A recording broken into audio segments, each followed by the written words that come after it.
They called him the cave rat. They placed bets on whether he would starve first or suffocate. The men at Harlan Boone's saloon laughed about it over whiskey, slapping the bar and shaking their heads at the foolishness of youth. The women whispered about it at the general store, their voices dropping to that particular pitch reserved for tragedy and scandal.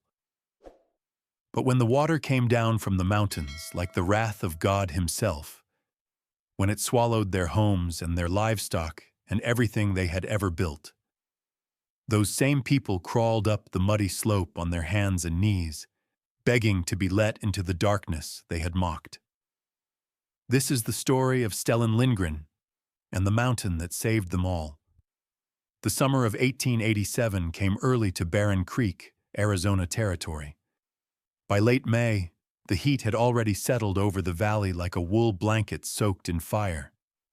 The single dirt street that served as the town's main thoroughfare baked hard as brick, and the few scraggly trees that lined it offered shade so thin it barely qualified as relief.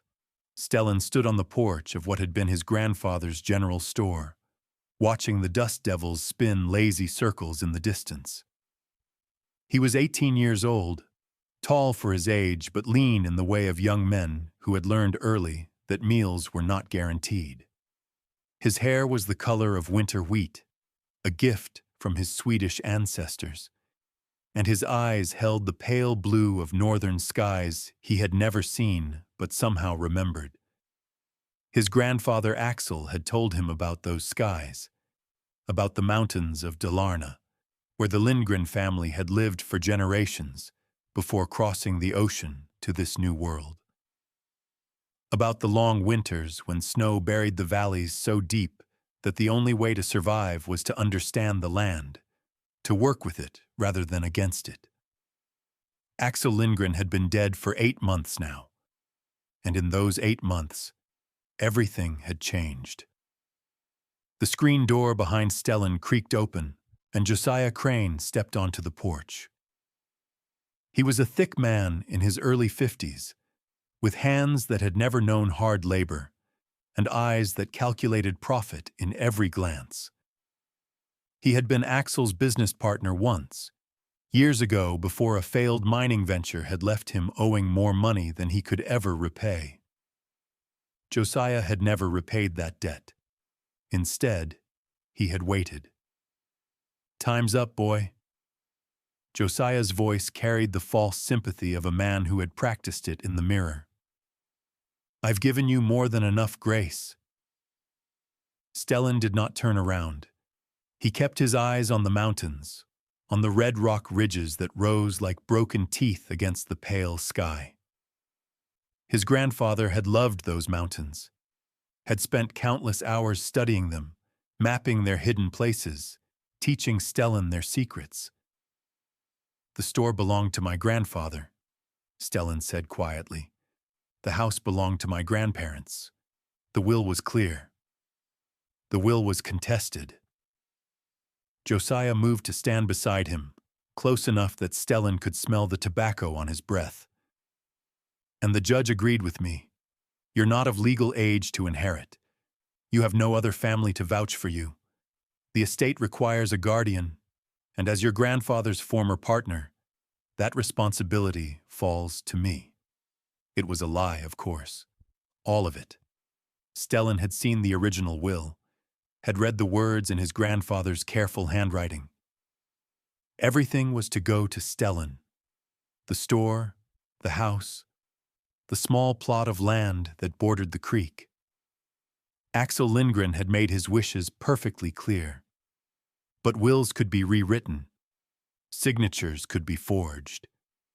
And judges in small frontier towns could be persuaded to see things a certain way, especially when persuasion came in the form of gold coins quietly changing hands. Stellan had no proof, no witnesses, no power. He had only the knowledge in his head and the clothes on his back. "You have until sundown," Josiah said, his voice hardening now that the pretense of kindness had served its purpose. "Take what's yours and go. If I see you in town after dark, I'll have Sheriff Dalton escort you out personally." The screen door slammed shut behind him. Stellan stood there for a long moment, watching the shadows lengthen across the valley floor. Inside the store, he could hear Josiah's wife Prudence already taking inventory, her sharp voice cataloging the goods that would now bear the Crane family name instead of Lindgren. He thought about fighting, about going to the sheriff himself, demanding justice, making a scene that the whole town would remember. But Sheriff Dalton was Josiah's man, had been for years, and the people of Barren Creek had already made their judgment. To them, Stellan was just an orphan boy, foreign-blooded and strange, who spent too much time in the mountains and not enough time learning to be useful. They would not help him. They would not even notice when he was gone. A wet nose pressed against his palm, and Stellan looked down to see Odin sitting at his feet. The dog was a Swedish Valhund, a breed his grandfather had brought from the old country, with a long body and short legs, and a face that seemed to understand more than any animal should. Odin had been Axel's gift to Stellan on his 16th birthday, the last birthday they had celebrated together. "Come on, boy," Stellan murmured, scratching behind the dog's ears. "Time to go." He went inside one final time, moving through the familiar rooms like a ghost. In his small bedroom at the back of the house, he gathered what little he could carry: a canvas rucksack, a hunting knife with a bone handle, flint and steel, a battered tin canteen that had belonged to his father, a change of clothes, worn thin at the elbows and knees, and the journal.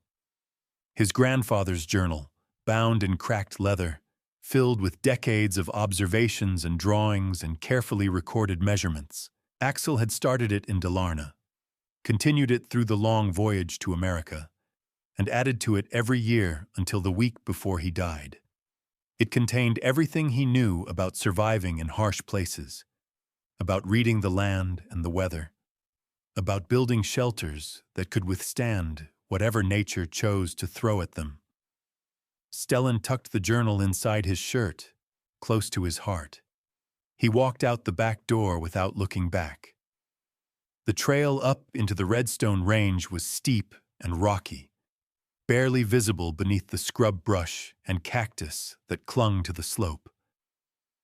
Stellan had walked it 100 times before, following his grandfather into the high country to learn the things that could not be taught within 4 walls. Now he walked it alone, with Odin trotting at his heels and the setting sun painting the rocks in shades of blood and gold.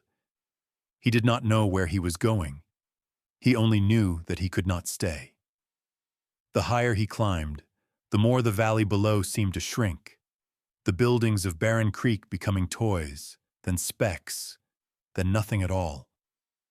The air grew cooler as the elevation increased, and the relentless heat of the desert floor gave way to something almost pleasant, almost breathable. By the time full dark had fallen, Stellan had reached a small plateau near the base of the mountain the locals called Hollow Mountain. It was an ominous name for an ominous place, a great hulking mass of red rock that seemed to swallow the starlight whole. Most people avoided it. They said it was bad luck, that the rock was unstable, that the canyons that wound through its base were home to rattlesnakes, and worse. Stellan's grandfather had loved it. "The mountain does not judge," Axel used to say, his accent still thick even after 30 years in America. "The mountain does not care if you are rich or poor, young or old, foreign or native. The mountain only asks one question: do you understand?" Stellan had always understood, or thought he had. Now, standing alone in the darkness with nothing to his name but a rucksack and a dog, he was not so sure. He made a small camp beneath an overhang of rock, not daring to light a fire that might be seen from below. Odin curled up against his legs, providing warmth that the cooling night air was quickly stealing. Stellan lay on his back and stared up at the stars, thinking about his grandfather, about his parents who had died when he was 14, about all the people who had left him behind in one way or another. He did not sleep. When the first gray light of dawn began to seep over the eastern horizon, Stellan rose and continued climbing. His legs ached from the previous day's journey, and his stomach growled with hunger. But he pushed forward anyway. He needed to find water. He needed to find shelter. He needed to find a way to survive until he could figure out what to do next. Odin ranged ahead of him, nose to the ground, investigating every crevice and shadow with the thoroughness of a natural hunter. It was the dog who found it first. The barking started suddenly, sharp and excited, echoing off the rock walls in a way that made it sound like a dozen dogs instead of one. Stellan hurried forward, scrambling over a pile of loose scree, and found Odin standing at the base of a small cliff, his tail wagging furiously as he stared at something in the rock face. At first, Stellan saw nothing, just stone, weathered and cracked by countless years of wind and rain and freezing nights.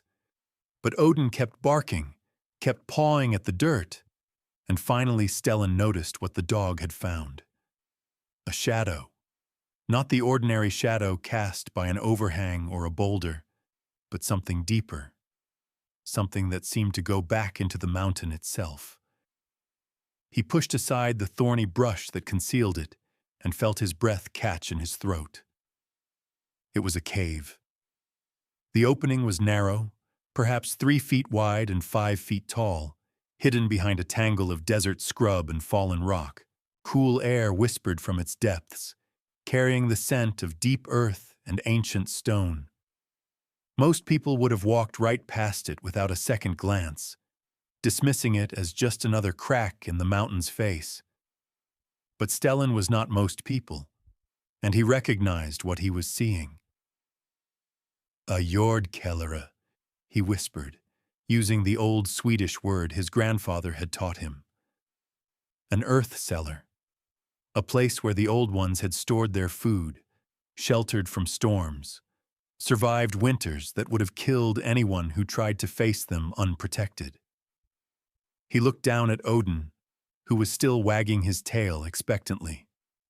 "Good boy," Stellan said, his voice rough with emotion. "Good boy." He entered the cave. The transition from bright daylight to absolute darkness was immediate and disorienting. Stellan stood still for a long moment, letting his eyes adjust, letting his other senses take over. He could feel the cool air against his skin, could hear the soft drip of water somewhere deeper in the mountain, could smell the mineral tang of wet rock. Slowly, carefully, he moved forward. The passage was narrow at first, forcing him to turn sideways and shuffle inch by inch through the darkness. But after perhaps 60 feet, the walls suddenly fell away, and Stellan found himself standing in a larger space. He could sense the ceiling rising above him, could feel the floor leveling out beneath his feet. He struck his flint against the steel once, twice, 3 times, until a spark caught on the dried grass he had brought for tinder.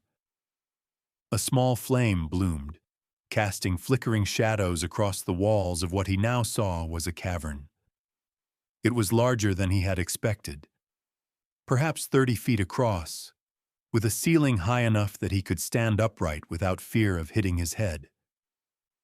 The floor was mostly level, covered in a layer of dust and small stones that had accumulated over countless years.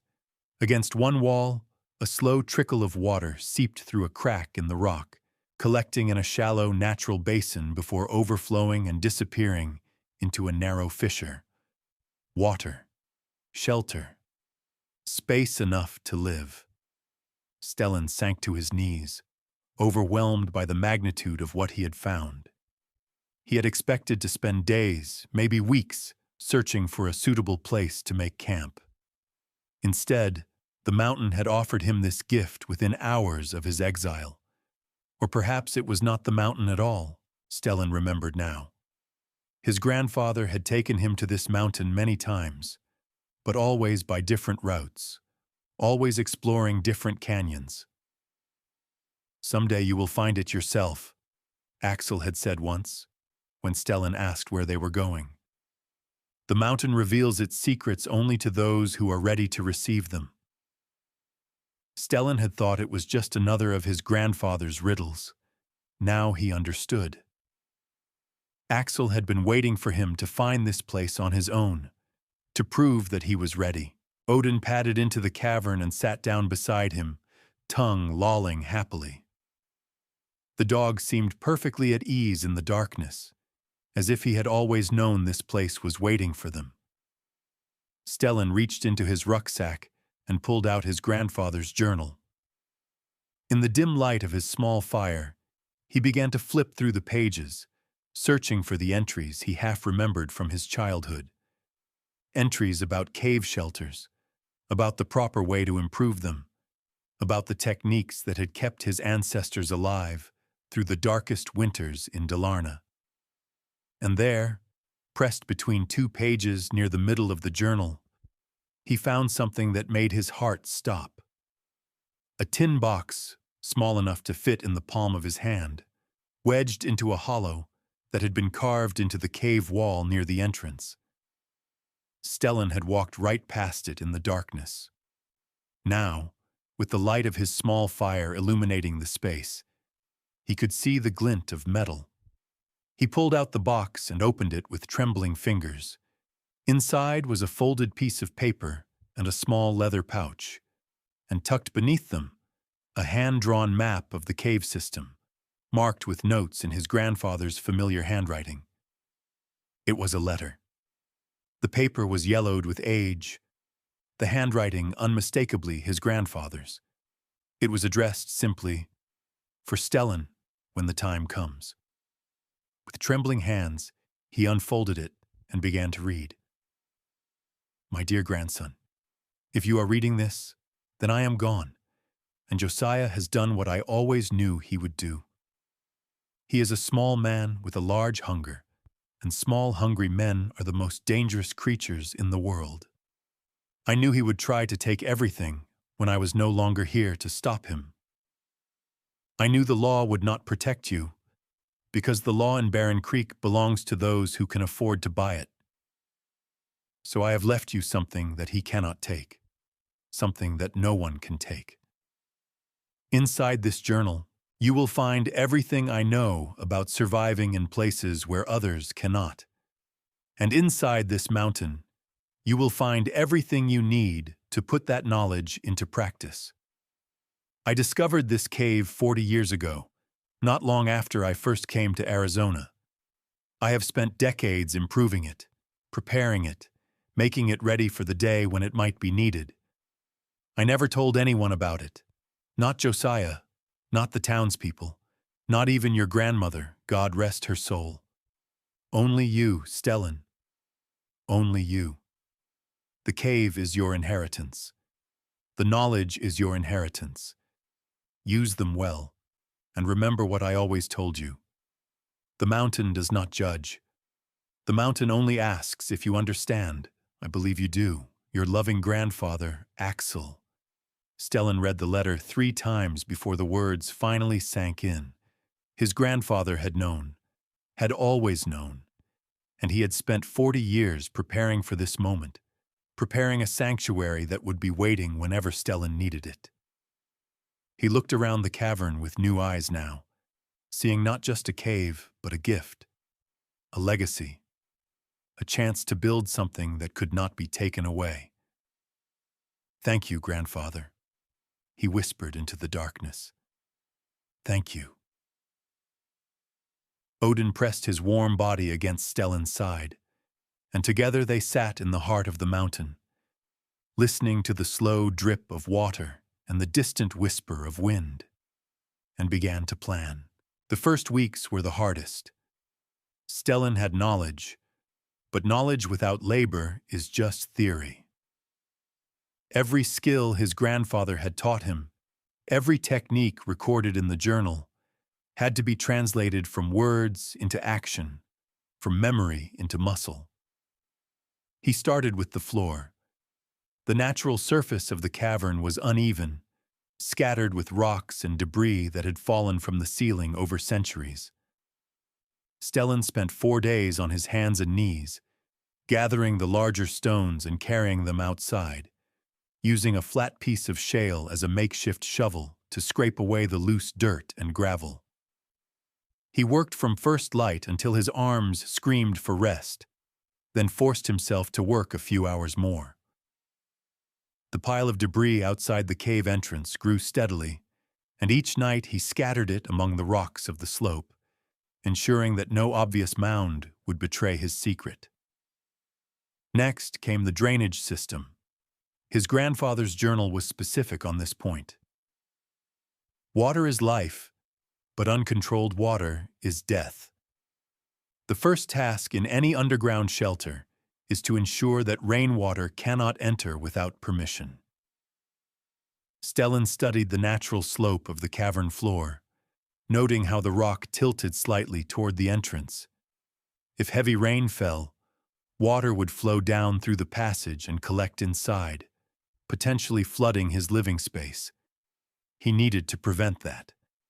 He spent a week digging a shallow trench around the perimeter of the cave entrance, angled to redirect any incoming water away from the main passage and into a natural drainage channel on the slope. He lined the trench with flat stones, fitted together as tightly as his limited tools would allow, creating a channel that would carry water safely away without allowing it to pool. The first test came sooner than expected. A summer thunderstorm rolled in from the mountains one afternoon, dropping sheets of rain so thick that the world outside the cave entrance became an indistinct blur of gray. Stellan sat just inside, watching anxiously as water cascaded down the slope and hit his newly constructed drainage system. The trench filled.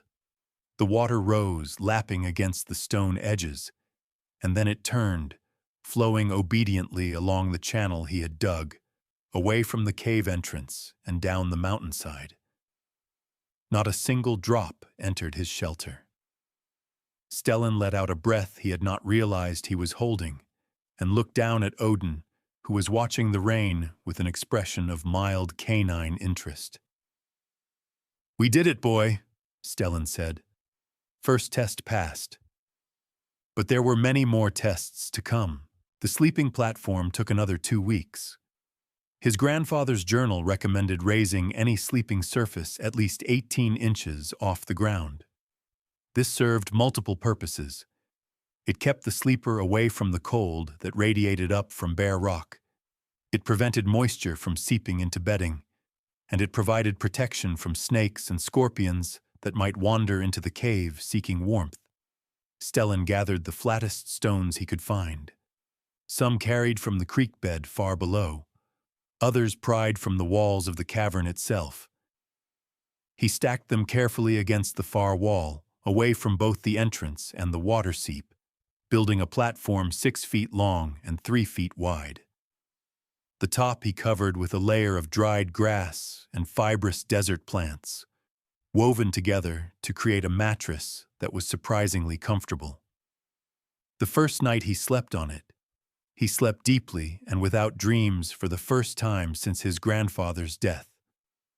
The fire pit was the most challenging project of all. A fire was essential. It provided light, warmth, and the ability to cook food. But fire produced smoke, and smoke could be seen from miles away. If anyone spotted a plume rising from Hollow Mountain, they would come to investigate. And if they found his cave, they would tell others. And then Josiah Crane would come. Stellan studied the ceiling of the cavern for days, tapping the rock with a stick, listening to the sounds it made, searching for the network of natural fissures that his grandfather's journal promised would be there. In limestone country, Axel had written, "The rock is never solid. There are always cracks, always channels worn by water over millions of years. Find these channels. Widen them carefully. They become your chimney, invisible from below because they emerge among rocks and brush rather than rising straight into the sky." Stellan found the fissures. They were there, just as his grandfather had predicted, converging near the center of the cavern ceiling before winding upward through the mountain. He fashioned a long pole from a dead juniper branch and began the painstaking work of widening the channels, chipping away at the weaker rock, creating a path for smoke to follow. It was exhausting, frustrating labor. His arms ached from holding the pole overhead. Stone dust filled his lungs and caked his hair. Some days he made progress measured in inches. Other days the rock proved too hard, and he made no progress at all. But he kept working. 6 weeks after he began, the makeshift chimney was complete. He built a small fire pit directly beneath it, lined with clay he had carried from a dry riverbed 2 miles distant. The clay cracked in the first fire, but held well enough to contain the flames. Smoke rose, caught the updraft through the fissures, and vanished into the mountain. Stellan scrambled outside and climbed the slope above his cave, searching for any sign of his fire. He found nothing. Just rock and brush and a faint shimmer of heat rising from a tangle of scrub oak, indistinguishable from the natural thermals that rose from the sun-baked mountainside. He was invisible. He was safe. He was home. If you are enjoying this story, take a moment to like and subscribe. Stellan has built his shelter, but the true test is still coming. And when it arrives, everything he has created will be put to the ultimate trial. By late summer, Stellan had established a routine. He rose before dawn each day when the air was still cool and the light inside the cave was soft and gray. He tended his small fire, cooked whatever food he had managed to acquire, and reviewed his grandfather's journal, planning the day's work. Then he would leave the cave and spend hours exploring the surrounding canyons, learning the land the way his grandfather had taught him. He mapped water sources in his mind, noting which springs flowed year-round and which dried up when the summer heat grew fierce. He identified edible plants, prickly pear cactus with its sweet fruit, agave hearts that could be roasted, wild onions that grew in the shadowed crevices between rocks. He set snares for rabbits and ground squirrels, learning through trial and error which locations were most productive. He watched the movements of deer and noted their trails, saving that knowledge for when he might need larger game. And he watched the sky. His grandfather had been a careful observer of weather, and the journal was filled with notes about cloud formations and wind patterns and the subtle signs that preceded storms.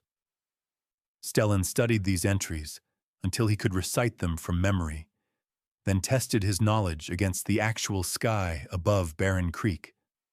Slowly, he began to see what his grandfather had seen. A ring around the moon meant rain within 3 days. A red sunset meant dry weather would hold. When the clouds stacked up on the northern horizon like layers of gray wool, it meant a major storm was brewing in the mountains.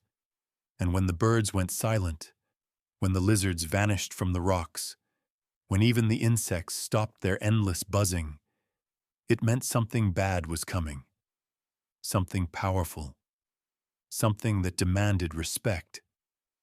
His trips to town were rare and carefully planned. He would descend from the mountain in the early morning, before most of Barren Creek was awake, and slip through the back alleys to the loading dock behind the general store. There he would find small parcels waiting for him, left by widow Colleen Byrne under the pretense of discarding scraps. Colleen Byrne was a small woman in her mid-50s, with iron-gray hair and hands roughened by years of needlework.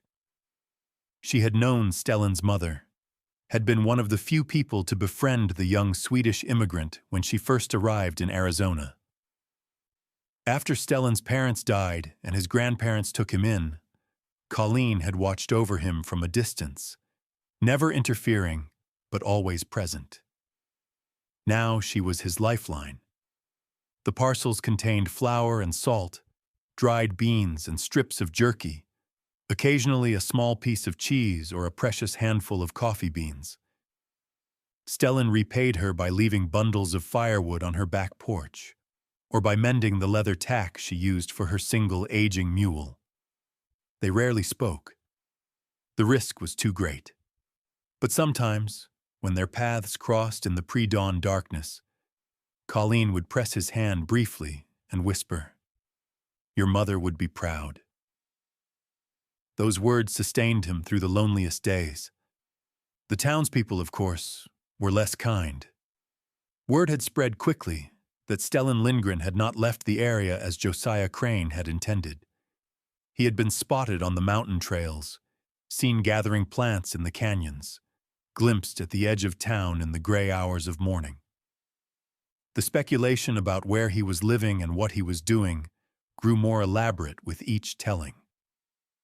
The name came from Virgil Tanner, a young man of 22 who worked odd jobs around town and spent most of his earnings at Harlan Boone's saloon.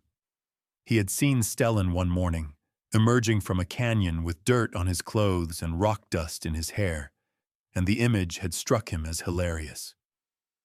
"Cave rat," he had announced to the men gathered around the bar.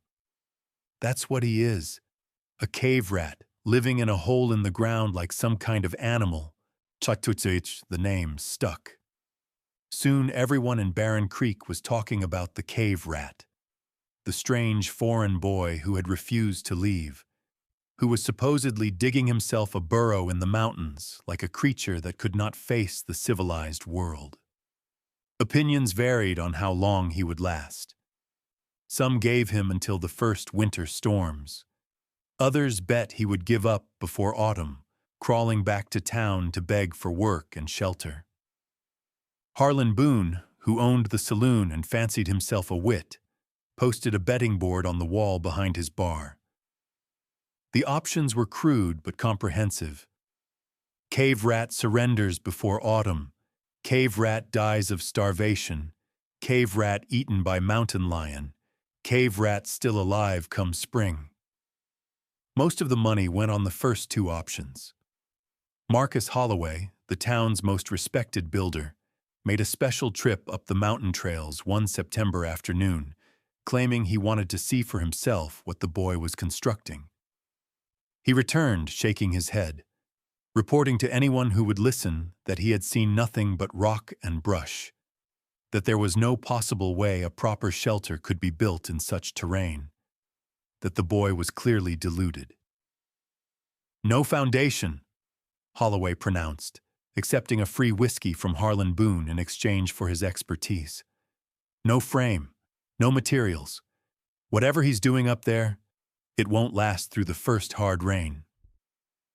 Reverend Ezra Whitfield weighed in from the pulpit the following Sunday, his thin face pinched with disapproval. "God gave us wood to build homes," the Reverend declared, his voice carrying through the small church, where most of Barren Creek's citizens gathered weekly. "God gave us the light of the sun to live by. Those who reject these gifts, who burrow into darkness like animals, are rejecting God's plan for humanity. We should pray for young Stellan's soul, that he might find his way back to the path of righteousness." The congregation murmured their agreement. Prudence Crane, Josiah's wife, spread her own particular brand of poison among the women of the town. She spoke of Stellan with exaggerated pity, sighing about the tragedy of a young mind broken by grief, suggesting that perhaps it would have been kinder if he had simply died along with his grandparents, instead of lingering on in such a pitiable state. Poor thing's lost his mind, she would say, shaking her head sadly. Living in a hole, talking to that dog of his like it was a person. It's not natural. It's not Christian. It's just sad. Through it all, Stellan said nothing. When he encountered townspeople on the trails, he simply nodded and continued on his way. When Virgil Tanner and his friends threw stones toward him and shouted, "Cave rat! Cave rat!" he did not respond, did not chase them, did not give them the satisfaction of seeing anger in his eyes. He let his silence speak for itself, and he kept building. Not everyone in Barren Creek viewed Stellan with contempt. Old Sven Eriksson had been one of the first Swedish immigrants to settle in the territory, arriving nearly 50 years earlier when Arizona was still wild and largely unmapped. He was 71 now, bent by age and hard labor, his face weathered to the color and texture of ancient leather. He lived alone in a small cabin at the edge of town, too old for the hard work that had once defined him, surviving on the charity of neighbors who remembered his younger, stronger years. Sven had known Axel Lindgren well. They had come from neighboring villages in Dalarna, had crossed the ocean on the same ship, had worked the same mining claims in the early days before going their separate ways. When Axel died, Sven had been too frail to attend the funeral, but he had sent a wreath of wildflowers with a note written in Swedish that no one else in town could read. One morning in late September, Stellan emerged from a canyon to find the old man waiting for him on the trail. Sven was leaning heavily on a gnarled walking stick, breathing hard from the climb, but his eyes were bright with purpose. He studied Stellan for a long moment, taking in the rock dust on his clothes, the calluses on his hands, the quiet confidence in his bearing. "Jord Kellere," Sven said finally, using the old Swedish word. Stellan felt his heart skip. "You know? I know what your grandfather knew, what all of us from Dalarna knew before we came to this country and forgot."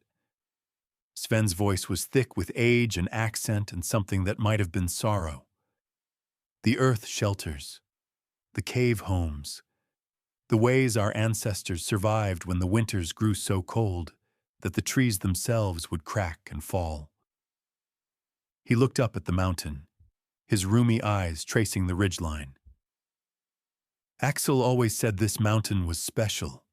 He spent years exploring it, mapping its secrets. I always wondered what he found. A faint smile crossed his weathered face. "Now I think I know." "You cannot tell anyone," Stellan said quickly.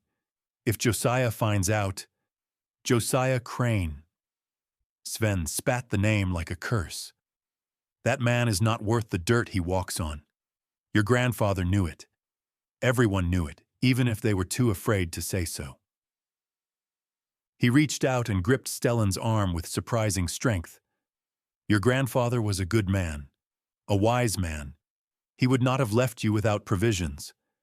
Whatever you are building up there, whatever he taught you to build, keep building. The day will come when this town will need what you have created." "How do you know?" Sven's smile faded, and his eyes grew distant, seeing something that Stellan could not see.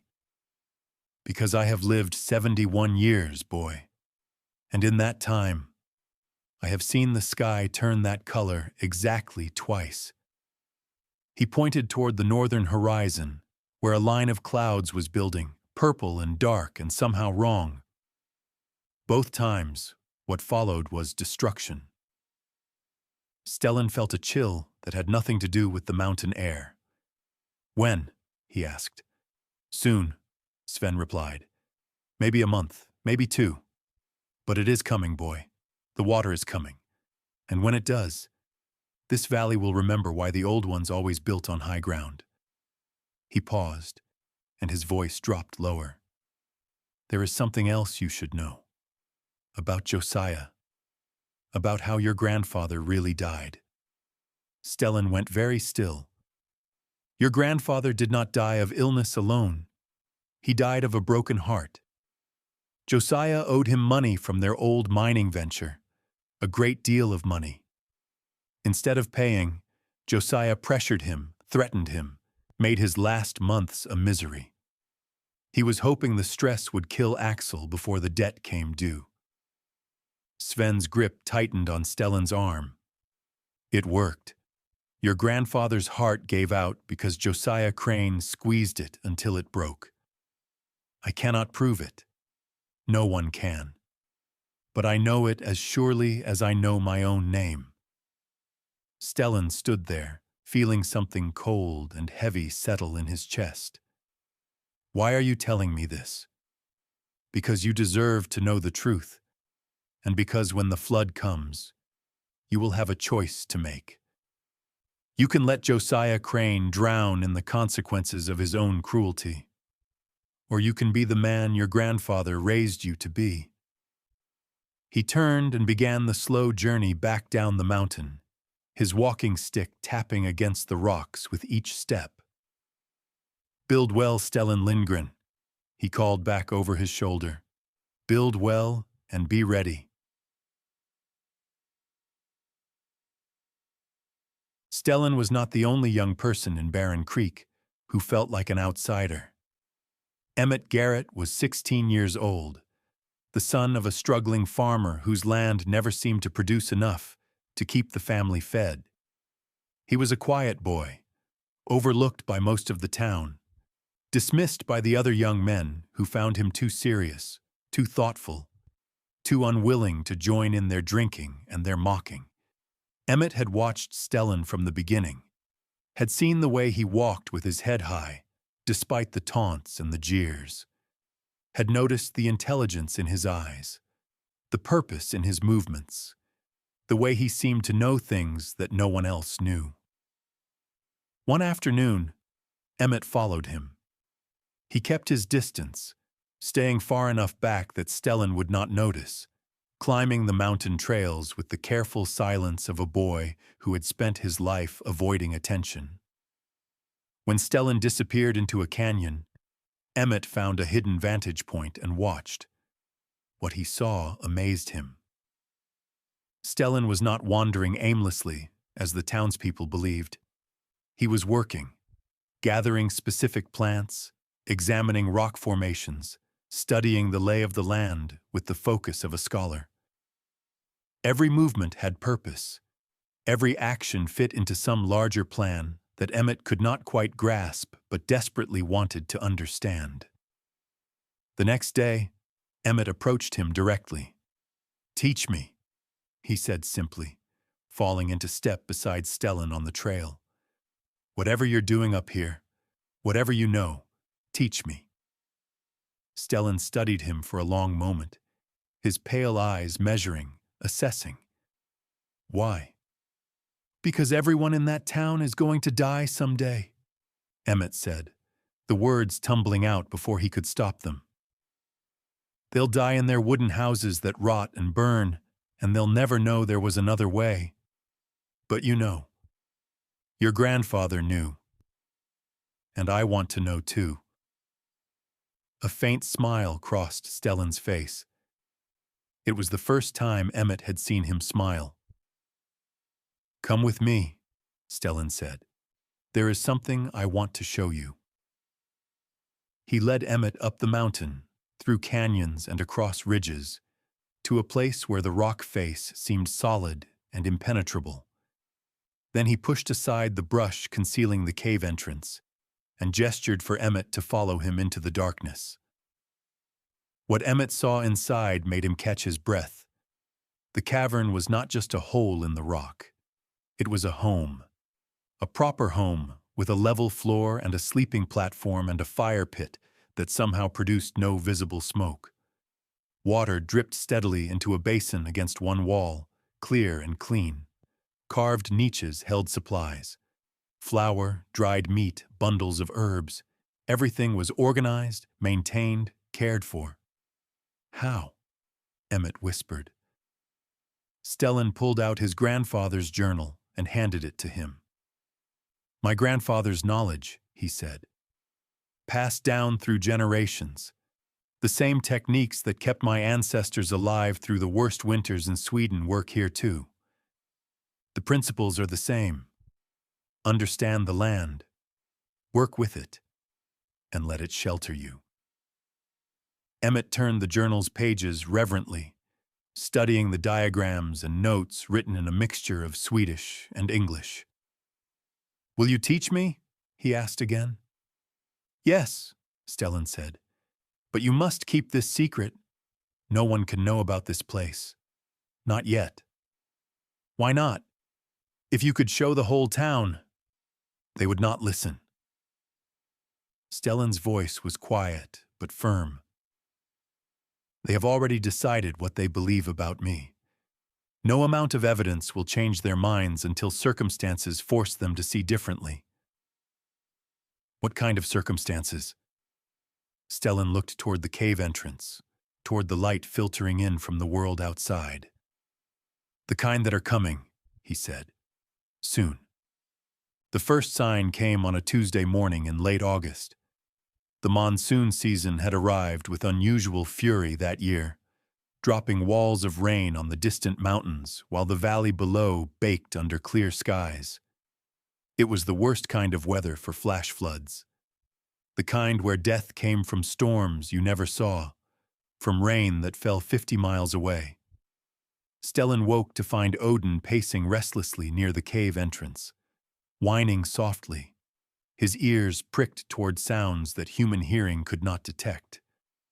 The dog would not settle, would not eat, would not respond to Stellan's attempts to calm him. Something was wrong. Stellan climbed to a high point above his cave and looked out over the valley. The sky above Barren Creek was clear, the morning sun painting the buildings in shades of gold and rose. It looked like any other summer day. But when he turned to face north, toward the distant mountains where the Redstone Range met the higher peaks, his blood ran cold. The clouds there were not simply dark. They were black, a solid wall of darkness that stretched from horizon to horizon, shot through with flickers of lightning that illuminated their roiling surfaces. The storm was massive, far larger than anything Stellan had ever seen, and it was sitting directly over the headwaters of the creeks and washes that fed into the valley below. Miles of rain, falling on bare rock, with nowhere to go but down.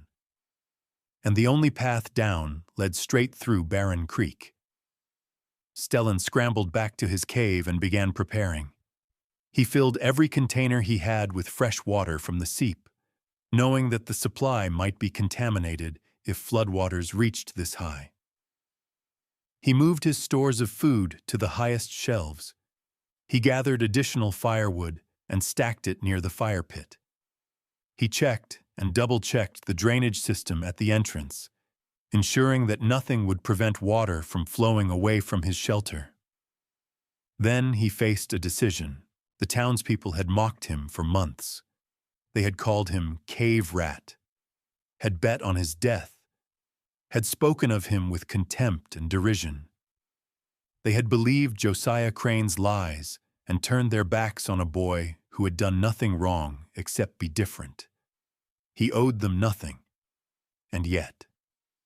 His grandfather's voice echoed in his memory. The mountain does not judge, Stellan. The mountain only asks if you understand. And if you understand, you have a responsibility to those who do not. He thought of Widow Byrne, who had risked her own reputation to help him, of old Sven, who had climbed the mountain just to offer a warning and a few words of encouragement, of Emmett Garrett, who had asked to learn because he recognized that knowledge was more valuable than scorn. He thought of the children in Barren Creek, innocent of their parents' cruelty, of the elderly too frail to save themselves, of all the people who would die if the flood came and found them unprepared. Odin looked up at him. brown eyes reflecting the light of the fire. "I have to try," Stellan said quietly. "I have to at least try." He made his way down the mountain. Barren Creek's main street was quiet when Stellan arrived. Most of the townspeople were going about their daily business, unaware of the destruction gathering in the mountains to the north. A few looked up as he passed, their expressions shifting from surprise to contempt as they recognized the cave rat walking among them. He went first to the general store. Josiah Crane was behind the counter when Stellan entered, tallying figures in a ledger with the concentration of a man who cared more about money than anything else in the world. He looked up at the sound of the door, and his face went through a rapid series of transformations: surprise, irritation, amusement. "Well, well," Josiah said, setting down his pen. "The cave rat emerges. Finally come to your senses, have you? Ready to beg?" "There's a storm in the mountains," Stellan said, ignoring the jab. "A big one. The water is going to come down the washes, and when it does, this town is directly in its path." "A storm." Josiah's voice dripped with condescension. "Yes, I can see the sky is blue and the sun is shining. Terrifying. The storm isn't here. It's in the high country, over the headwaters. The flood could arrive in hours, even if the sky above us stays clear." "And you know this how? Did the rocks tell you? Did your dead grandfather send you a message from beyond the grave?" Stellan's jaw tightened, but he kept his voice steady. "I know this because I've studied how floods work in desert country. The dry washes, the arroyos, the seasonal streams, they all feed into this valley. When rain falls in the mountains, enough." Josiah waved his hand dismissively. "I don't need a lecture from a boy who lives in a hole. If you've come to cause trouble, I'll have you removed. If you've come to beg for scraps, the answer is no. Either way, get out of my store." Stellan looked at him for a long moment, seeing not a man but a small, hungry creature that would consume everything around it without ever being satisfied. "When the water comes," he said quietly, "remember that I tried to warn you." He turned and walked out. The scene repeated itself throughout the day. At the saloon, Harlan Boone laughed out loud when Stellan delivered his warning, calling to the men at the bar to come hear the cave rat's prophecy of doom. "He thinks he's Noah now," Harlan crowed, "building his little ark up in the mountains, waiting for the flood to wash us all away." At the church, Reverend Whitfield listened with thin-lipped patience before pronouncing that Stellan's warning was nothing more than attention-seeking, a desperate attempt by a troubled young man to justify his rejection of civilized society. "If God intended to send a flood," the Reverend said primly, "he would send a sign, not a message delivered by a boy who has turned his back on the Lord's light." Virgil Tanner and his friends intercepted Stellan on the street, surrounding him with ugly grins. "Cave rat's scared of a little rain," Virgil taunted. "Maybe he's afraid his hole's going to flood. Maybe he'll drown like the rat he is." Through it all, Stellan said nothing. He delivered his warning to whoever would listen, accepted their mockery without response, and moved on. Only a handful of people took him seriously. Widow Byron met him behind the general store, her face pale with concern. "Is it true?" she asked. "Is there really a flood coming?" "I believe so. The signs are all there. You should get to high ground as soon as possible and take anyone who will listen with you." "I'll try."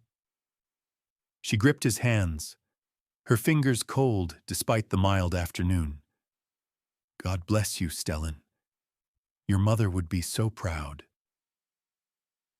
Old Sven was waiting for him at the edge of town, leaning on his walking stick with an expression of grim vindication. They did not listen, Sven said. It was not a question. No. They never do.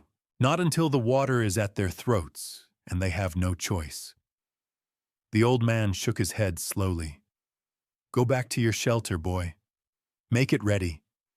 And when the time comes, do what your grandfather would have done. What's that? Sven met his eyes. Save the ones who deserve saving, and the ones who don't deserve it too. Because that is what good men do. Emmett Garrett found him on the trail heading back up the mountain. I heard what you told them, the boy said, falling into step beside Stellan. I believe you.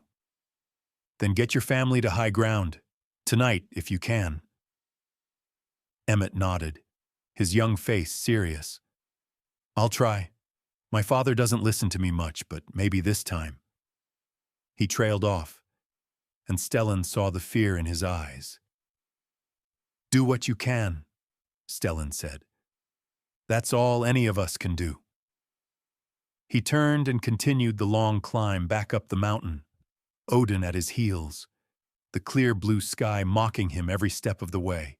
This is a story about knowing something that others refuse to believe, about building while others mock, about waiting for the moment when the truth becomes undeniable. If you have ever been in that position, leave a comment below. And if you want to see what happens when that moment finally arrives, keep listening. The flood came at 3 a.m. Stellan was awake when it happened, unable to sleep, watching the entrance of his cave for any sign of change. Odin had been pacing for hours, whining and pawing at the ground, refusing to settle despite Stellan's best efforts to calm him. The sound came first. It was not the sound of rain or thunder or any weather phenomenon Stellan had ever experienced. It was a roar, deep and constant and growing, like 1,000 locomotives bearing down on the valley at once. The ground beneath him trembled with it. The air itself seemed to vibrate. Stellan rushed to the cave entrance and looked out into the darkness. He could see nothing at first. The night was moonless, the stars hidden by the clouds that had finally spread south from the mountains. But he could hear the roar growing louder, closer, more terrible with each passing second. Then lightning flickered across the sky, and for one frozen moment, he saw it. A wall of water 15 feet high, black and churning, filling the canyon below from wall to wall. It carried boulders and trees and what might have been pieces of buildings, all of it tumbling in the current like toys in a bathtub. It moved with impossible speed, faster than any horse could run, faster than any man could flee. It swept through the valley where Barren Creek slept, unaware and unprepared. Stellan could hear the screaming start. It was distant, muffled by the roar of the water, but unmistakable. Human voices crying out in terror and confusion as their world was torn apart around them, wood splintering, glass shattering, the crash and boom of structures collapsing into the flood. He watched helplessly as the lights of the town, the few lanterns and candles that still burned in the night, winked out one by one. Within minutes, Barren Creek was gone. Not destroyed, not damaged, but gone. Erased from the face of the earth as if it had never existed at all.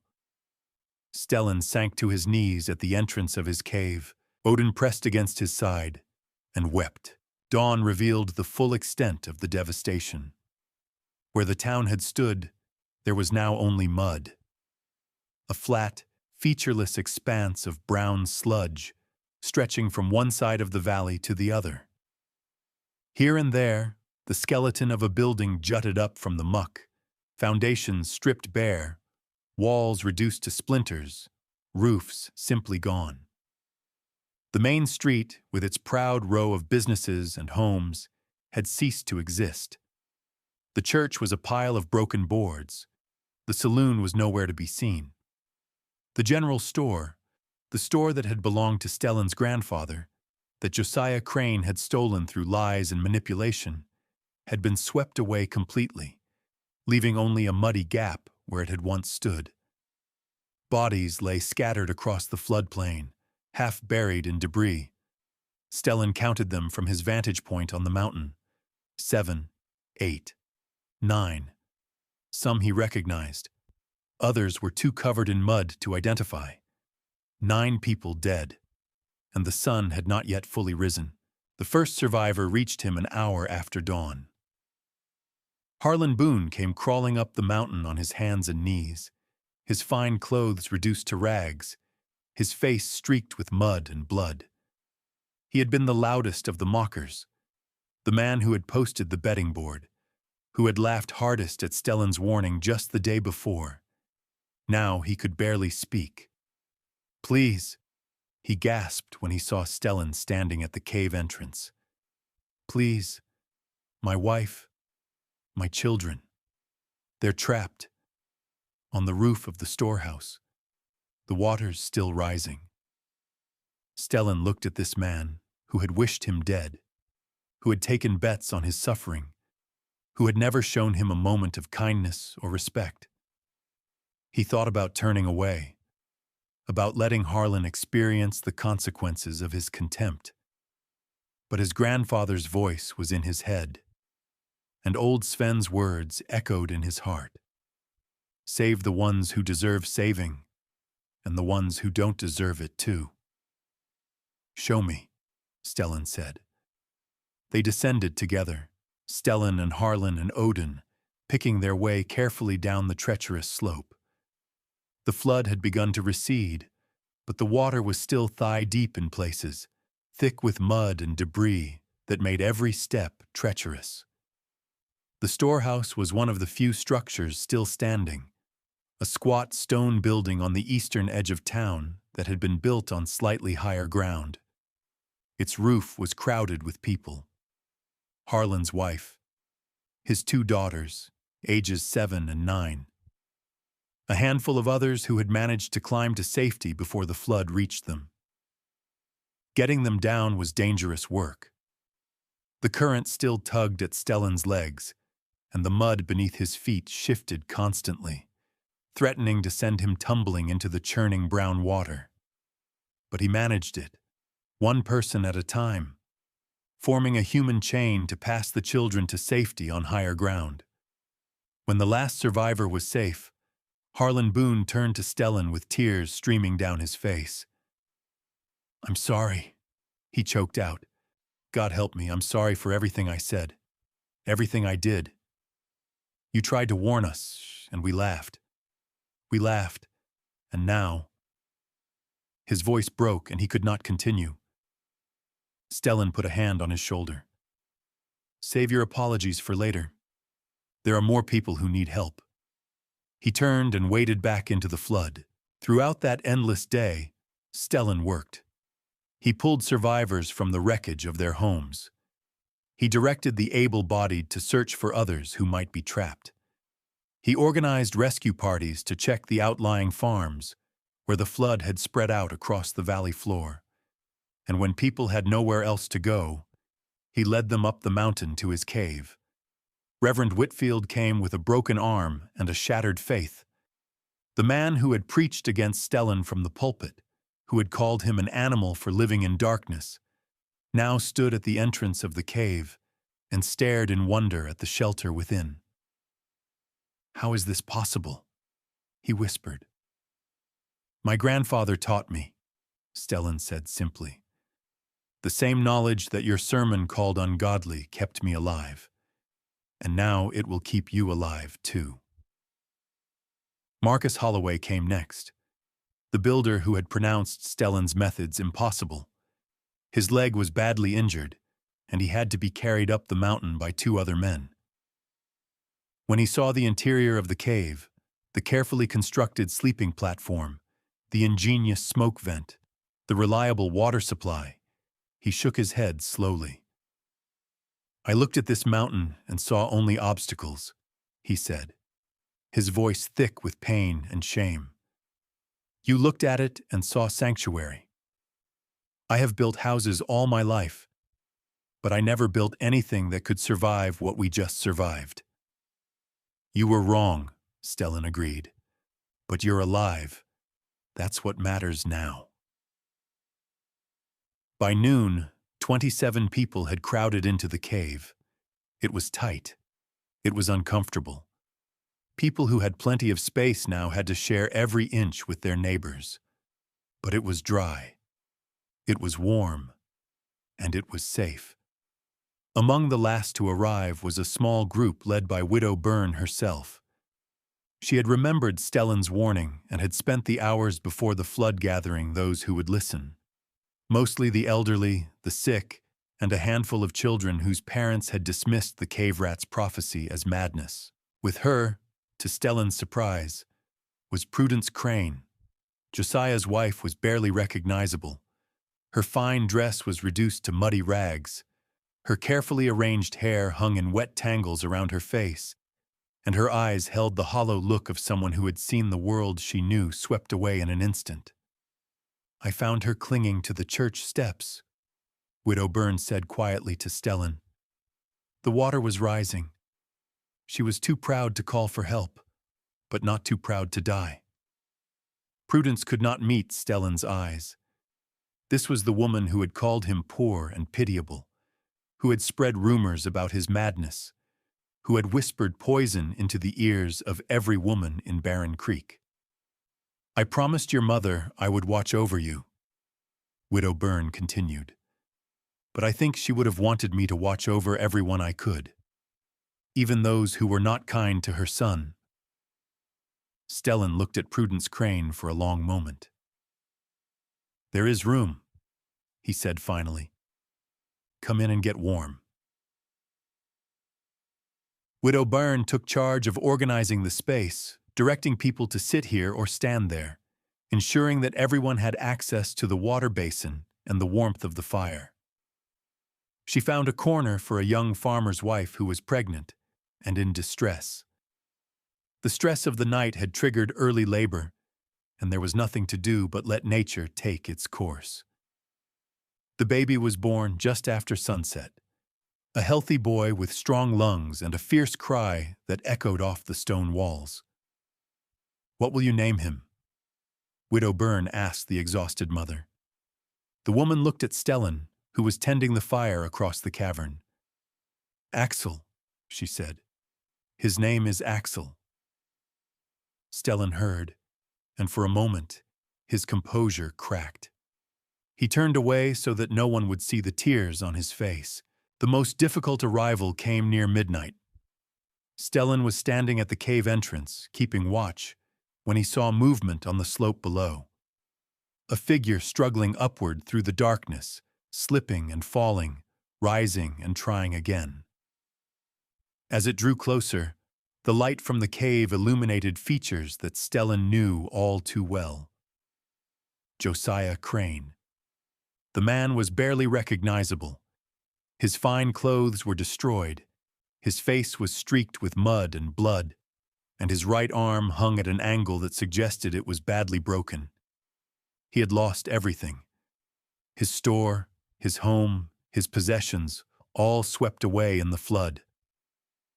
But he was alive. He stopped at the cave entrance, looking past Stellan at the crowd of survivors within. His eyes were hollow, defeated, stripped of the arrogance that had defined him for as long as Stellan could remember. I have no right to ask, Josiah said, his voice barely a whisper. After everything I did, everything I took from you, I have no right. Stellan looked at this man who had stolen his inheritance, who had manipulated the law to leave him homeless, who had pressured his grandfather until his heart gave out. He thought about justice, about what Josiah deserved. Then he thought about what his grandfather would do. There is room for everyone, Stellan said, stepping aside. Come in. Josiah entered the cave and found a place against the far wall, as far from the others as he could get. He did not speak. He did not meet anyone's eyes. He simply sat in the darkness and waited for the night to end. Later, when the others had fallen into exhausted sleep, he spoke. "Your grandfather was the best man I ever knew." His voice was so quiet that Stellan had to strain to hear it. "He trusted me. He made me his partner, and I repaid him by stealing from him, by lying, by waiting for him to die so I could take what was his." He paused, gathering himself. "He didn't die of illness alone, Stellan. He died of a broken heart. I pushed him, pressured him, made his last months a misery because I was so desperate to get what I wanted. I killed him as surely as if I had put a gun to his head." Stellan said nothing. "I don't expect forgiveness," Josiah continued. "I don't deserve it. But I want you to know, your grandfather wrote me a letter before he died. I never told anyone. I burned it because I was ashamed." "What did it say?" "It said that he forgave me. He knew what I was going to do, and he forgave me anyway. He said that carrying hatred was heavier than carrying any stone, and he didn't want that weight for either of us." Silence stretched between them. "Then I forgive you too," Stellan said finally. "Not for your sake, for his, and for mine." Josiah lowered his head and wept. On the second day, while the water still ran knee-deep through the ruins of Barren Creek, Marcus Holloway made a discovery. He was searching through the debris field where Josiah's store had once stood, looking for anything that might be salvaged, when his foot struck something hard beneath the mud. He dug it out with his bare hands and found himself holding an iron strongbox, dented but intact. The lock had been broken by the force of the flood, and the lid swung open easily. Inside were papers. Old papers, yellowed with age, bearing signatures and official seals, and beneath the papers, a small leather pouch, heavy with gold coins. Marcus brought the strongbox to the cave, where the survivors were still sheltering from the August heat. "This was in the store," he said, setting it down in front of Stellan. "Hidden under the floorboards from the look of it. The flood must have torn up the floor and set it loose." Stellan opened the box and examined the papers. His face went very still. The original deed to the Lindgren property. The true will that Axel had written before his death, leaving everything to his grandson. Legal documents that proved beyond any doubt that Josiah Crane had stolen what rightfully belonged to Stellan. The cave went silent.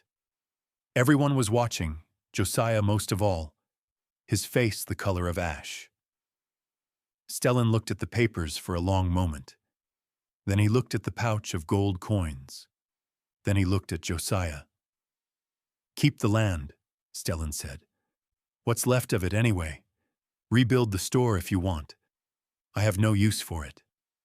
"But," someone started to protest, "I have my inheritance." Stellan gestured toward the cave walls, toward the shelter that had saved all their lives. "My grandfather left me everything I truly needed. The rest is just paper and metal." He held the strongbox out to Josiah. "Use the gold to help rebuild. Use the papers to make things right with the law. That is what my grandfather would have wanted." Josiah took the box with hands that trembled so badly he nearly dropped it. Tears ran down his weathered face, cutting channels through the mud and grime. "Why?" he whispered. "After everything I did to you, why?" "Because carrying hatred is heavier than carrying any stone," Stellan said. "My grandfather wrote that in his letter. He did not want that weight for either of us." He turned away before Josiah could respond, leaving the man standing alone with his shame and his second chance. The floodwaters took 3 days to fully recede. When the survivors finally emerged from the cave and made their way down to the valley floor, they found a landscape transformed. The mud was beginning to dry, cracking in the sun, revealing the scattered remnants of the town that had been Barren Creek. 8 people had died in the flood. Their bodies were recovered over the following days and buried in a new cemetery on high ground, far from the reach of any future waters. Everything else was gone.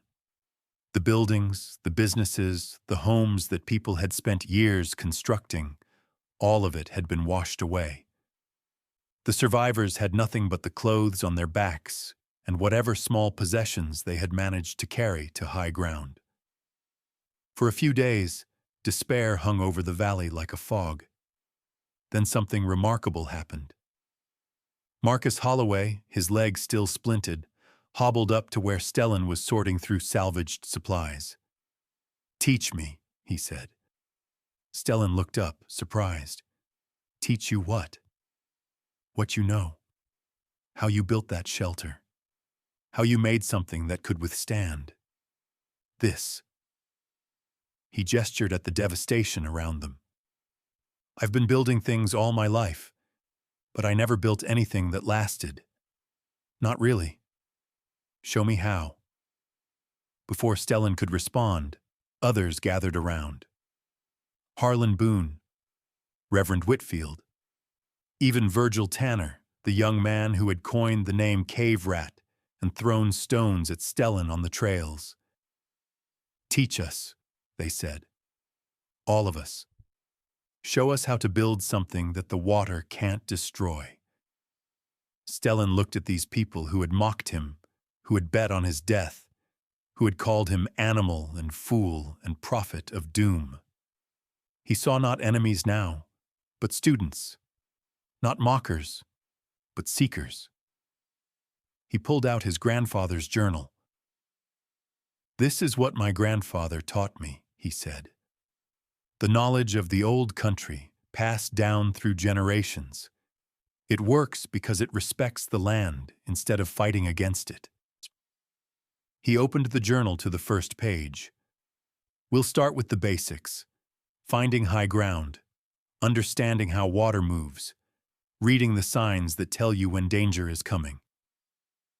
He looked up at the crowd, at their attentive faces, their desperate need to learn. "It won't be easy. It will take time. But if you're willing to work, I'll teach you everything I know." Sometimes the people who mock us the loudest become the students who learn the most. Sometimes the knowledge that everyone dismisses as foolishness turns out to be the only wisdom that matters. If this story has touched you, share it with someone who needs to hear it. And stay with me, there's more to tell. They built the new town on high ground. Stellan chose the location himself, a broad shelf of rock on the eastern slope of Hollow Mountain, well above the floodplain that had claimed Barren Creek. The terrain was more difficult than the valley floor, but that was precisely the point. Difficulty could be overcome. A flash flood could not. The first structures were simple, modeled on the earth shelters that Stellan's ancestors had built in Dalarna. They dug into the hillside rather than building on top of it, using the rock itself as insulation and protection. They oriented the openings to catch the winter sun while blocking the summer heat. They constructed drainage systems that would carry water away from living spaces rather than allowing it to collect and cause damage. Stellan supervised every project, teaching as he worked. He explained the principles behind each technique, ensuring that his students understood not just the how, but the why. Knowledge that was merely memorized could be forgotten. Knowledge that was understood could be adapted, improved, passed on. Emmett Garrett became his most devoted apprentice. The 16-year-old boy who had asked to learn before the flood now threw himself into his studies with fierce dedication. He followed Stellan everywhere, asking questions, taking notes, practicing techniques until his hands bled and his muscles screamed for rest. Why does it matter so much to you? Stellan asked him one evening, as they sat on a ledge watching the sun set over the valley. Emmett was quiet for a long moment. Because my father built our house in the wash, he finally said. He built it where he thought was convenient, where the ground was flat and easy. He never thought about why the ground was flat.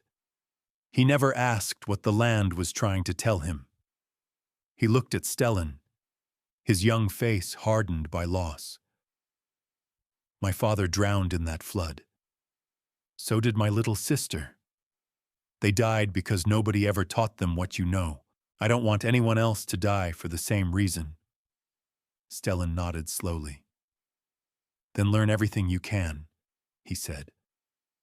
And when I'm gone, teach it to others. That's how knowledge survives. That's how we honor the people we've lost. The months that followed were filled with hard work and gradual healing. New Barren Creek, as the settlers began calling it, grew slowly but steadily.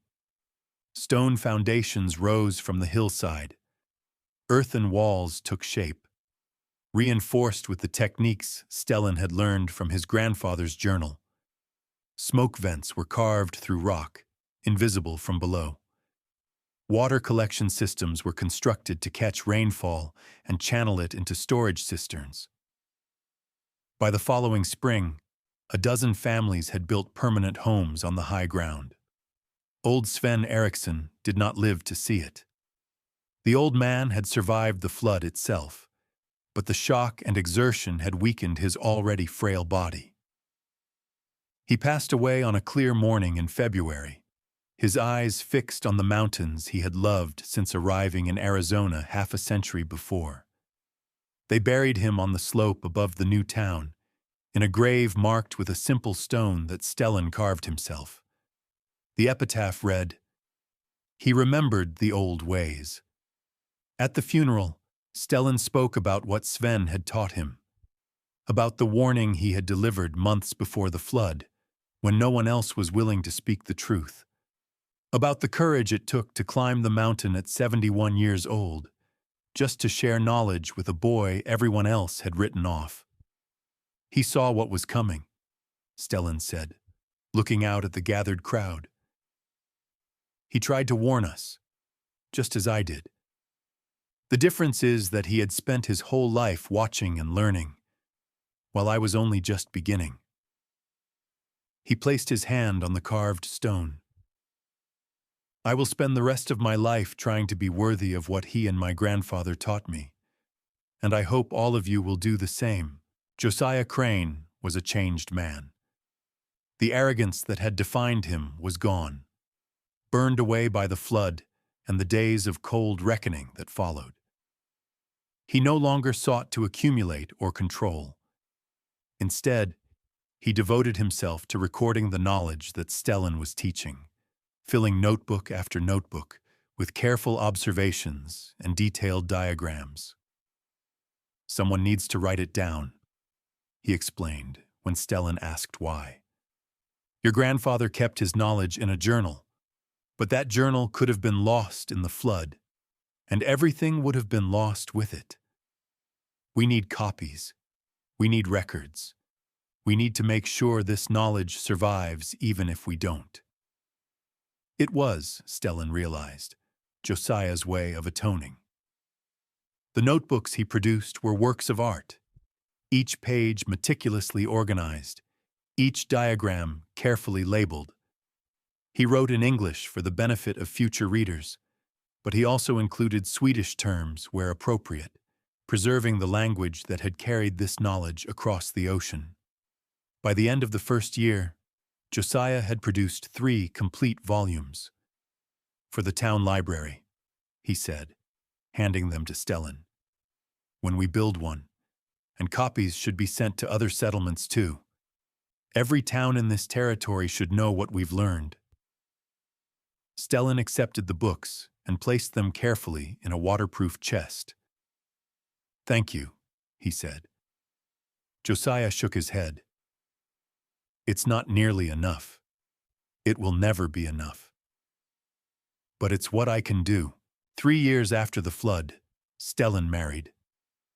Her name was Clara Eriksson, old Sven's 24-year-old granddaughter, who had been living in California when the flood struck.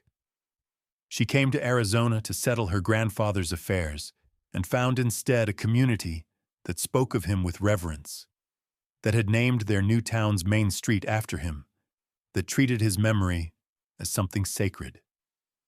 She also found Stellan. Their courtship was quiet, as both of them were quiet by nature. They walked together on the mountain trails, visited old Sven's grave, talked about the knowledge he had carried and the legacy he had left behind. Clara had grown up hearing her grandfather's stories about the old country, about the techniques that had sustained their family for generations, and she recognized in Stellan a kindred spirit. They married in the spring, in a simple ceremony held at the site of Stellan's original cave shelter. Reverend Whitfield performed the service, his voice strong and clear, his words speaking of resilience and renewal and the mysterious ways that loss could lead to love. The whole town attended. Even Prudence Crane, who had once called Stellan poor and pitiable, was there with tears in her eyes. The woman who had spread rumors and whispered cruelties had been transformed by the flood and its aftermath, her sharp edges worn smooth by shared hardship and witnessed grace. Odin, now 7 years old, sat at Stellan's feet throughout the ceremony, his graying muzzle resting on his paws. That night, as Stellan and Clara sat together watching the stars wheel overhead, she asked him about the future. What comes next? Stellan thought for a long moment. Teaching, he said finally. That's all I've ever wanted to do. My grandfather taught me. Old Sven taught me. Now I teach others. And someday, they'll teach others too. He reached down to stroke Odin's ears. Knowledge doesn't belong to any one person. It's meant to be shared. That's the only way it survives. The years that followed were good ones. Stellan and Clara had 3 children, 2 sons and a daughter. The oldest boy they named Axel, after Stellan's grandfather. The second they named Sven, after Clara's grandfather.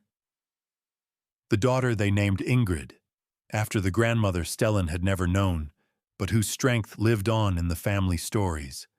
All 3 children grew up learning the old ways. They could read weather signs before they could read books. They knew how to find water in the driest landscape, how to build shelter from whatever materials were available, how to survive in conditions that would kill anyone who relied solely on modern conveniences. Emmett Garrett became Stellan's formal partner in teaching. The boy who had asked to learn before the flood grew into a man of remarkable skill and patience, able to explain complex concepts in terms that anyone could understand. Together, they established what they called the Mountain School, where anyone who wanted to learn the old survival techniques could come and study. Students arrived from all over the territory. Some stayed for weeks, absorbing as much knowledge as they could before returning to their home communities. Others stayed for years, becoming teachers themselves, spreading the knowledge even further. The original cave shelter became a kind of museum, preserved exactly as it had been during the flood. Visitors came to see the place where 27 people had survived the worst natural disaster in the territory's history, to stand in the space that one young man had carved out of solid rock, using nothing but ancestral knowledge and stubborn determination. Stellan gave tours himself when his schedule permitted. He would lead groups through the narrow entrance, explaining each feature of the shelter, demonstrating the techniques that had made it possible. And always, at the end, he would share the lesson that he had learned from his grandfather, that old Sven had reinforced, that the flood had proved beyond any doubt. The land is not our enemy, he would say. The weather is not our enemy. Our only enemy is ignorance. If we understand how the world works, If we respect its power instead of denying it, we can survive almost anything. He would pause, letting the words sink in. But knowledge that is hoarded dies with the person who holds it.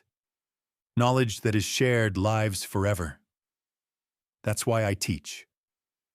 That's why all of you should teach. Pass on what you learn. That's the only way any of this matters. If you have learned something from this story, share it with someone else.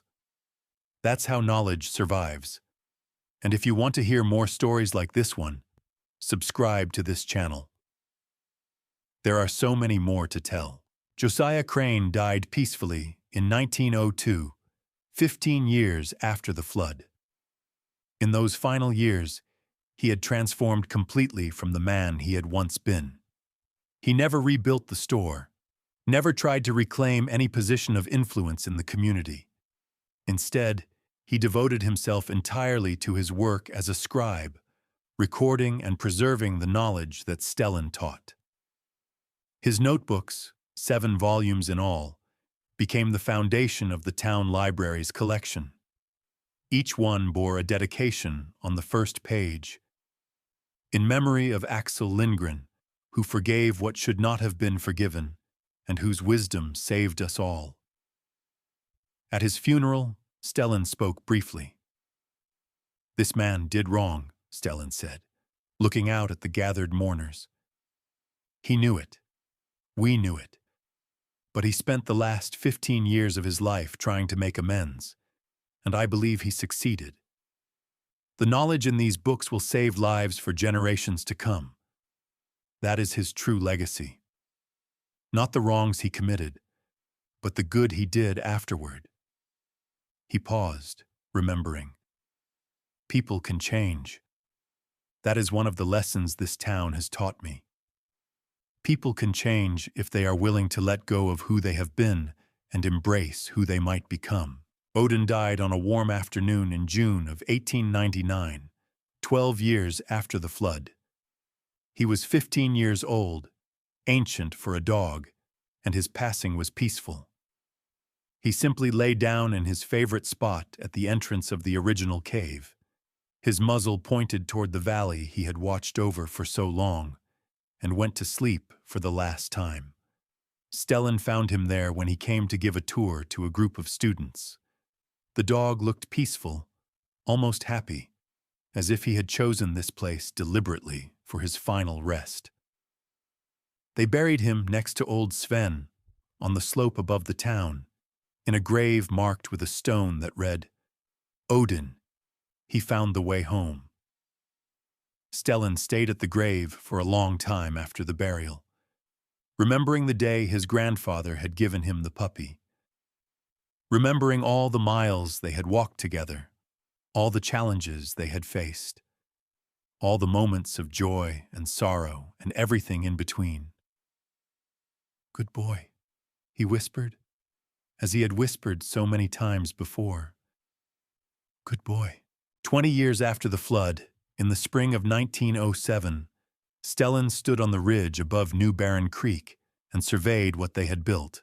The town had grown beyond anything he could have imagined in those dark days after his exile from the original settlement. Stone houses climbed the hillside in neat rows, each one constructed using the techniques he had taught. Gardens flourished on terraced slopes, fed by the water collection systems that had become standard throughout the community. A school stood at the center of town, where children learned to read and write and calculate, but also learned to read the sky and the land and the countless signs that nature provided for those who knew how to look. At 38 years old, Stellan was no longer the boy who had been called Cave Rat.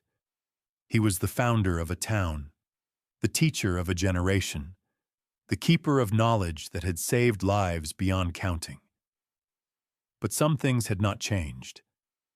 He still climbed the mountain trails most mornings, his feet finding paths that he had walked since childhood. He still stopped at the original cave shelter, checking on its condition, ensuring that it would be ready if it was ever needed again. He still carried his grandfather's journal, now protected in a waterproof case, its pages worn soft from decades of study and reference, and he still taught. His oldest son, Axel Jr., now 18 himself, had become his primary assistant in the mountain school. The boy had inherited his father's quiet nature and his passion for understanding the natural world.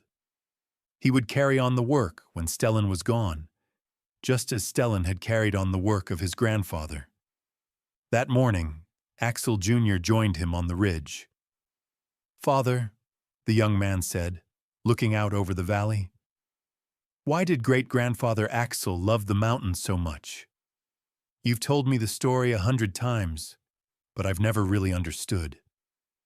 Stellan smiled. "Because mountains don't lie," he said. "People lie.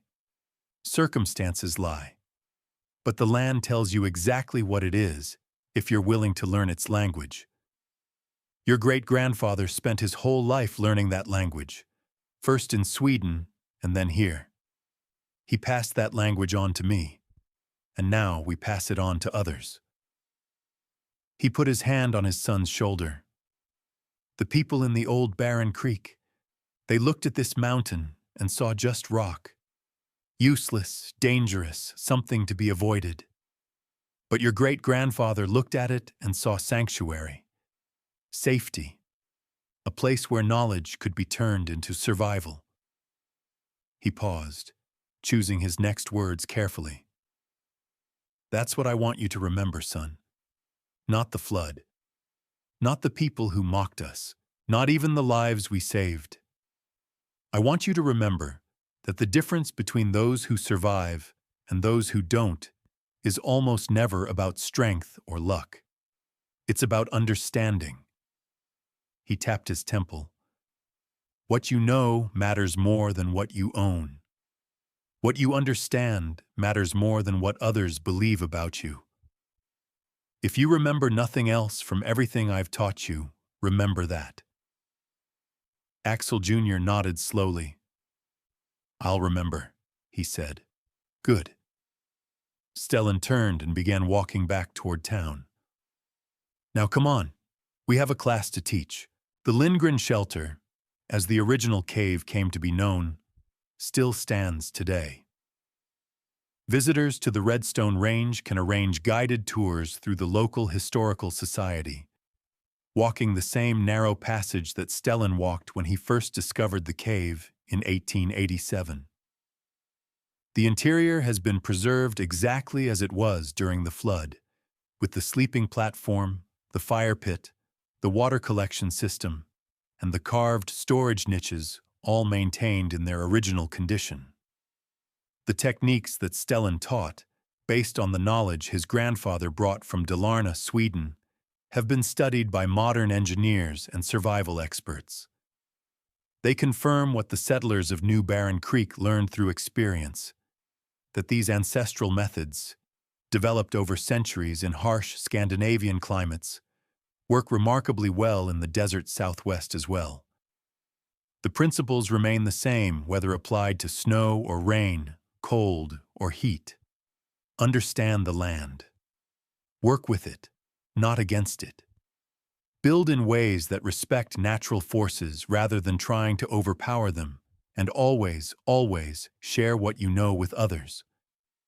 The last entry in Axel Lindgren's journal, written just days before his death, reads as follows. "I have lived a long life, most of it in a country that was not my home by birth, but became my home by choice. I have seen hardship and plenty, cruelty and kindness, ignorance and wisdom. And I have learned one thing above all others. The mountain does not judge. It does not care if you are rich or poor, young or old, native or foreign. It offers the same lessons to everyone. The only question is whether you are willing to learn. My grandson Stellan is willing. He has been willing since he was a small child, following me through these canyons, asking questions, absorbing everything I could teach him. He will carry this knowledge forward. He will share it with others. And through him, Our family's wisdom will survive. That is all any of us can hope for, that what we know will outlive us, passed from hand to hand and mind to mind until it becomes part of the world itself. I am ready now, ready to rest, ready to trust that I have done enough. The mountain will take care of the rest. Stellan Lindgren lived to be 83 years old. He died peacefully in his sleep, in the stone house he had built with his own hands, surrounded by children and grandchildren who carried his knowledge in their hearts. His grave on the hillside above New Barron Creek bears a simple inscription. He understood, this is where our story ends.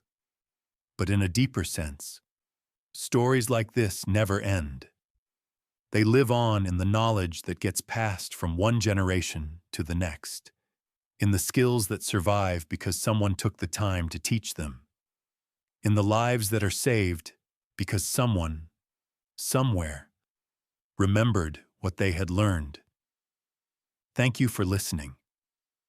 If this story moved you, share it with others, and remember what Stellan taught. The difference between those who survive and those who don't is almost never about strength or luck. It's about understanding. It's about knowledge. It's about sharing what you know before it's too late. The end.